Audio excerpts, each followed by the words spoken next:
I spoke for and taught a face painting workshop for art students for the first time in my life this morning, and it went better than expected. Like, the parents and the kids were so interactive and engaged and excited, and everything went good. But on the way there, I literally was crying.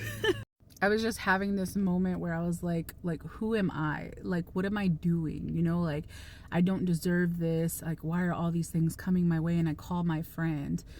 I just had so much like fear and doubt, you know, because all these things have been happening. These companies want to work with me. They're sending me, you know, supplies to face paint with and other things and costumes, and artists, famous face painters are wanting me to interview them, and they're wanting to ask me questions on what I'm doing to get booked and all of this stuff, like people that I look up to. And I'm just like, again, like, who do I think that I am, that I'm doing all of this, you know? And I called my friend, and she was like, listen, Brooke, like, it's okay that you have those thoughts and those feelings, but it's not the truth. The truth is that somebody saw something in you, and they thought so highly of you that they asked you to come and speak and teach and share your story and share your gifts and your talents to try to encourage other people to maybe want to do what you do. That is the truth. People are coming to you and asking questions because they see something in you that they want to be a part of and they want to have in their life too. That is the truth. So although you have those negative thoughts and feelings, like, they're not reality, you have to let them go. And I called my husband afterwards, like after the workshop, and I was telling him how great it was and how I had to call my friend to kind of like lift me up and calm me down. And he was just like, you know, whose voice are you hearing in your head? And I thought about it because I just talked about this in therapy last week. I remember there was a time, you know, my dad was mad at me because I was trying to help my sister. And he said to me, you're nothing. You're nobody. Who do you think you are? Like, nobody will ever see you the way that you see yourself. Like, you think you love yourself. Nobody's ever going to love you. You're never going to be anything. You're never going to do anything with your life. Like, people don't see you the way that you think that you are. Like, you're oblivious. You're nothing. Like, he just kept repeating all this ugly stuff, right? And my husband said, and I think that like I've held on to that for so long, because he wasn't the only one, but I had a lot of little things put inside of my head to make me feel like less than and not worthy, and like never like, you know, you'll be okay in life, but don't expect too much, because you're just not the person who's going to get a whole lot out of life. Like, that's what I felt for a long time. And my husband was like, do you remember what your dad said to you before he died?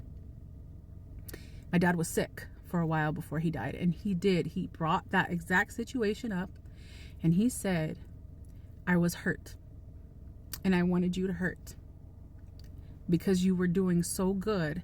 I didn't want you to feel like you could do better, because I was hurting and I wanted to hurt you, and I was wrong, and I'm sorry.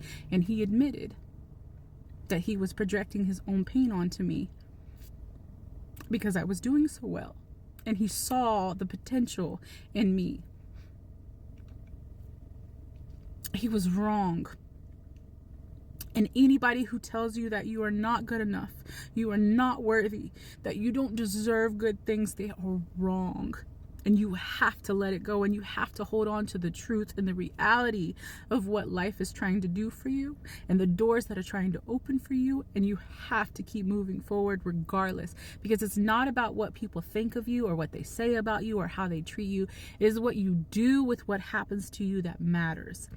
For me, I still struggle with letting go of those fears and doubts, but I am working on it, and I am moving past it every day, and I still do it. I'm scared, but I still do it. That is exactly what courage is. I tell kids all the time when they don't want to get up on the stool, or they're scared, you know, or they don't want to get face painted. I'm like, courage is being afraid, but doing it anyways. So I just wanted to share that to encourage somebody else today, because I know I'm not the only one that may be holding on to the wrong things and to the fears and to the doubts and to maybe some naysayers that were like, you know, even if it's your parents, sometimes it's our own family that puts the worst in us. And it's okay. It's not okay, but it's okay. You know, it will be, as long as you choose to let go of all the wrong, all the hurt, and just continue to focus on the truth and the reality. And if something is coming to you, it's because you earned it, because you deserve it. And even if it's not coming to you yet, don't give up. you can still believe that you deserve and you are worthy of having more than you could even imagine. And I think that's where I'm at right now. Like, so much is coming to me that I dreamed of for so long, and it's finally happening, and I'm terrified.